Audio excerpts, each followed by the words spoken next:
Boa tarde a todos, que Jesus nos envolva nesta tarde de sexta-feira, final de semana, nos fortaleça para que possamos prosseguir a nossa caminhada.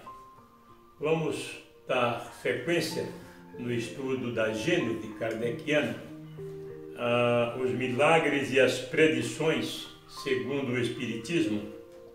Então vamos lá. Ainda estamos aí no primeiro capítulo, Caracteres da Revelação Espírita. Mas não são apenas os espíritos superiores que se manifestam, são também os espíritos de todas as ordens, e isso era necessário para nos iniciar no verdadeiro caráter do mundo espiritual. Nolo mostrando sob todas as suas faces, com isso, as relações entre o mundo visível e o mundo invisível são mais íntimas, a conexão é mais evidente, vemos mais claramente de onde viemos e para onde vamos. Tal é o objetivo essencial das comunicações. Todos os espíritos, a qualquer grau que tenham chegado, nos ensinam, pois, alguma coisa. Mas como são mais ou menos esclarecidos, cabe a nós discernir o que há neles de bom e de mal, e de tirar o proveito que os seus ensinamentos comportam. Ora, todos, quaisquer que sejam, podem nos ensinar ou revelar coisas que ignoramos e que sem eles não saberíamos.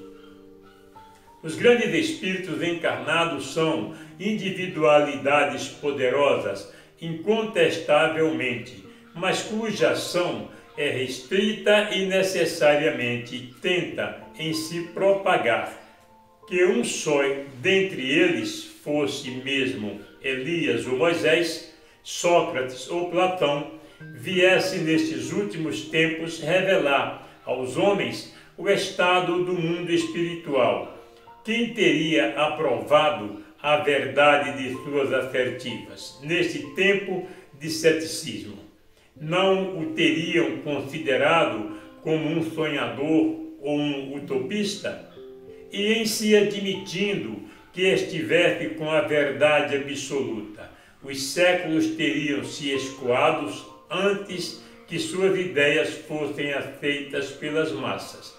Deus, em sua sabedoria, não quis que fosse assim, quis que o ensinamento fosse dado pelos próprios espíritos e não pelos encarnados, a fim de convencer de sua existência, e que ocorreram simultaneamente em toda a terra, seja para propagá-lo mais rapidamente, seja para que encontrasse na coincidência do ensinamento uma prova da verdade, tendo cada um os meios de se convencer por si mesmo. Os espíritos não vêm para livrar o homem do trabalho, do estudo e das pesquisas. Não lhe trazem nenhuma ciência pronta. O que pode encontrar ele mesmo, deixam-no às suas próprias forças. É o que os espíritas sabem perfeitamente hoje. Desde muito tempo, a experiência demonstrou o erro da opinião que atribuía aos espíritos todo o saber e toda a sabedoria, e que bastava dirigir-se ao primeiro espírito que chegasse para conhecer todas as coisas saídas da humanidade.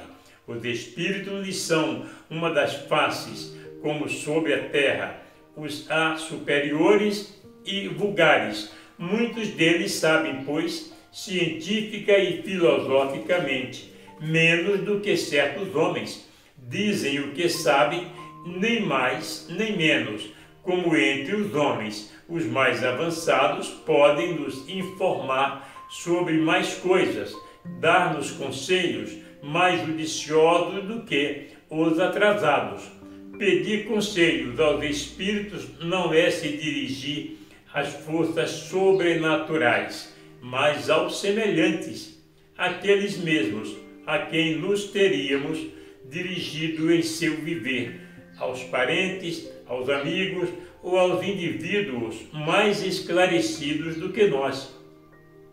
Eis do que importa se persuadir e o ignoram aqueles que, não tendo estudado o Espiritismo, fazem uma ideia completamente falsa sobre a natureza do mundo dos espíritos e das relações de além-túmulo. Qual é, pois, a utilidade dessas manifestações, querendo dessas revelações, se os espíritos não sabem mais do que nós, ou se não dizem tudo o que sabem? Primeiro, como dissemos, eles se abstêm de nos dar o que podemos adquirir pelo trabalho. Em segundo lugar, há coisas que não lhes é permitido revelar, porque o nosso grau de adiantamento não comporta. Mas isso é parte. As condições da nova existência alargam o círculo das suas percepções. Veem o que não viam na terra, livres dos entraves da matéria, liberados dos cuidados da vida corporal, julgam as coisas de um ponto de vista mais elevado e, por isso mesmo, mais sadiamente. A sua perspicácia abarca um horizonte mais vasto, compreendem os seus erros, retificam as suas ideias e se desembaraçam dos preconceitos humanos. É nisso que consiste a superioridade dos espíritos sobre a humanidade corporal, e que seus conselhos podem ser, com relação ao seu grau de adiantamento, mais judicioso e mais desinteressados do que os dos encarnados. O meio em que se encontram lhes permite, por outro lado, nos iniciar nas coisas da vida futura que ignoramos e que não podemos aprender naquela em que estamos. Até hoje o homem não havia criado senão hipóteses sobre o seu futuro. Eis porque suas crenças sobre esse ponto ficaram divididas em sistemas tão numerosos e tão divergentes, desde o niilismo até as fantásticas concepções do inferno e do paraíso. Hoje são as testemunhas oculares, os próprios atores da vida de além-túmulo, que vêm dizer o que ela é, e os únicos que poderiam fazê-lo. Essas manifestações, portanto, serviram para nos dar a conhecer o mundo invisível que nos rodeia e que não suponhamos, e só esse conhecimento seria de uma importância capital, supondo-se que os espíritos fossem incapazes de algo nos ensinar a mais. Se fordes a um país novo, para vós rejeitareis as informações de um humilde aldeão que encontrastes? Recusareis interrogá-lo sobre o estado do caminho, porque não é senão um camponês? Não esperarias dele certamente esclarecimentos de uma alta importância, mas tal como é, e em sua esfera, poderia, sob certos pontos, vos informar melhor do que um sábio que não conhecesse o país. Tiraríeis das suas indicações consequências que ele mesmo não poderia tirar, mas não teria sido menos um instrumento útil para as vossas observações? Não tivesse servido senão para vos fazer conhecer os costumes dos camponeses? Ocorre o mesmo com as relações com os espíritos, onde o menor pode servir para nos ensinar alguma coisa. Uma comparação vulgar fará compreender ainda melhor a situação. Um navio carregado de emigrantes parte para um destino longínquo. Carrega homens de todas as condições parentes e amigos daqueles que ficam. Ouve-se que esse navio naufragou, nenhum traço dele restou, nenhuma notícia chegou sobre a sua sorte. Pensa-se que todos os viajantes pereceram e o luto está em todas as famílias. Entretanto, a tripulação toda, sem exceção de um único homem, aportou a uma terra desconhecida, abundante e fértil, onde todos vivem felizes, sob um céu clemente. Mas isso é ignorado. Ora, eis que um dia um outro navio aporta a essa terra e aí encontra todos os náufragos sãos e salvos. A feliz notícia se espalha com a rapidez de um raio. Cada um diz: nossos amigos não estão perdidos, e rendem graças a Deus por isso. Não podem se ver, mas se correspondem, trocam testemunhos de afeições, e eis que a felicidade sucede à tristeza. Tal é a imagem da vida terrestre e da vida de além-túmulo, antes e depois da revelação moderna. Esta, semelhante ao segundo navio, nos traz a boa notícia da sobrevivência daqueles que nos são caros e a certeza de reencontrá-los um dia. A dúvida sobre a sua sorte e sobre a nossa não existe mais. O desencorajamento se apaga diante da esperança. Mas outros resultados vêm fecundar essa revelação. Deus, julgando a humanidade madura para penetrar o mistério do seu destino e contemplar a sangue frio notícias maravilhosas, permitiu que o véu que separa o mundo visível do mundo invisível fosse levantado. O fato das manifestações nada tem de extra-humano. É a humanidade espiritual que vem conversar com a humanidade corporal e dizer-lhes: nós existimos, pois o nada não existe. Eis o que somos e eis o que serei o futuro. Está para vós como está para nós. Caminhais nas trevas, viemos iluminar a vossa rota e franquear o caminho. E ao acaso, mostramos-vos o objetivo, a vida terrena em tudo para vós, porque não viés nada além dela. Viemos vos dizer, mostrando-vos a vida espiritual, a vida terrestre nada é. A vossa visão detinha-se no túmulo.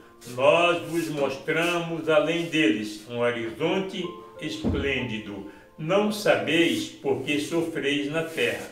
Agora, no sofrimento, vedes a justiça de Deus. O bem não tinha frutos aparentes para o futuro. Doravante terá um objetivo, e será uma necessidade. A fraternidade não era senão uma bela teoria.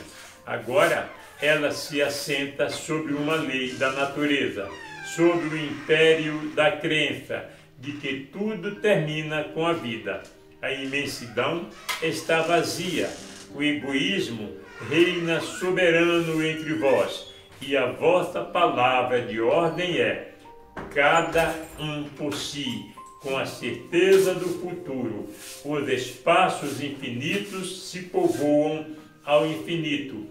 O vazio e a solidão não estão em nenhuma parte. A solidariedade liga todos os seres para além e para aquém da tumba. É o reino de caridade com a divisa, cada um por todos e todos para cada um. Enfim, ao término da vida dizeis: um eterno adeus àqueles que vos são caros. Agora direi: até logo. Tais são, em resumo, os resultados da revelação nova. Ela veio encher o vazio cavado pela incredulidade, elevar as coragens abatidas pela dúvida ou pela perspectiva do nada e dar a todas as coisas a sua razão de ser. Este resultado não tem importância porque os espíritos não vêm resolver os problemas da ciência, dar saber aos ignorantes e aos preguiçosos os meios de enriquecer sem trabalho. Entretanto, os frutos que o homem deve dela retirar não são apenas para a vida futura, desfrutá-los-á na terra, pela transformação que estas novas crenças necessariamente devem operar em seu caráter, seus gostos, suas tendências e, em consequência, sobre os hábitos e as relações sociais, pondo fim ao reino do egoísmo, do orgulho e da incredulidade. Elas preparam o do bem, que é o reino de Deus anunciado pelo Cristo. Muito bem, finalizamos aqui o capítulo 1 e na próxima semana daremos prosseguimento, se Deus assim nos permitir, ao capítulo 2, Deus, existência de Deus, da natureza divina, a providência, a visão de Deus, né? Uma boa tarde a todos, um ótimo final de sexta-feira, um ótimo final de semana a todos, por final, o último final de semana de outubro. Um abraço, um beijo no coração de cada um de vocês, meus irmãos, que todos tenham um excelente final de semana, uma excelente noite. Muita paz, muita luz a todos.